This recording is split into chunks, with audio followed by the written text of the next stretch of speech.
हजारों वर्ष पहले जब दुनिया में अंधकार था, तब भारत का ऋषि कहता है कि धरती हमारी माता है, हम सब इसके पुत्र हैं। यह हमारा वैदिक उद्घोष है। और आज प्रधानमंत्री मोदी जी भी वही कहते हैं, नेशन फर्स्ट। यानी हर भारतवासी के लिए नेशन फर्स्ट का यह सिद्धांत जब उसके सामने होगा, नेशन फर्स्ट का सिद्धांत जीवन के प्रत्येक क्षेत्र में हम अपने देश को प्राथमिकता दें। हमारा जो कुछ भी है, कोई शिक्षा के क्षेत्र में होगा, कोई प्रशासन के क्षेत्र में होगा, कोई समाज सेवा के क्षेत्र में होगा, कोई स्पोर्ट्स के क्षेत्र में होगा, कोई कला के क्षेत्र में होगा, कोई कृषि के क्षेत्र में होगा, कोई अलग अलग जीवन के अलग अलग क्षेत्रों में होंगे, लेकिन सबका लक्ष्य नेशन फर्स्ट होना चाहिए, राष्ट्र प्रथम होना चाहिए।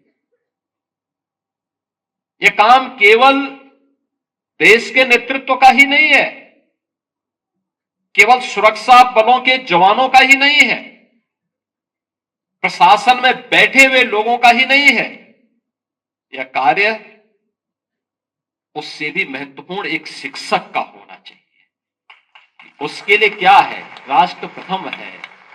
राष्ट्र प्रथम के इस भाव के साथ जब वो कार्य करने लग जाएगा, तो वह जीवन के प्रत्येक क्षेत्र के लिए उस प्रकार की एक नई पीढ़ी को खड़ा कर पाएगा।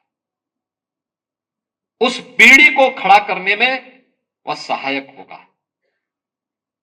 और जब वह पीढ़ी खड़ी होती है, तो वह पीढ़ी विकसित भारत की आधारशिला बनती है।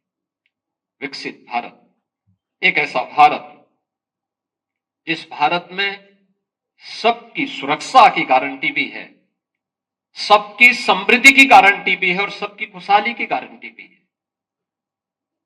एक ऐसा भारत जो आत्मनिर्भर है, एक ऐसा भारत जो दुनिया को मार्गदर्शन और नेतृत्व देने की सामर्थ्य रखता है।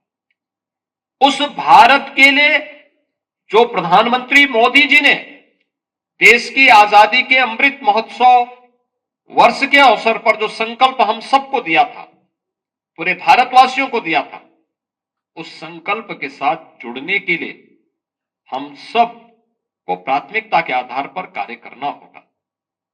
और याद रखना, जब सामूहिक रूप से प्रयास होते तो उसके परिणाम भी उतने ही अच्छे होते हैं।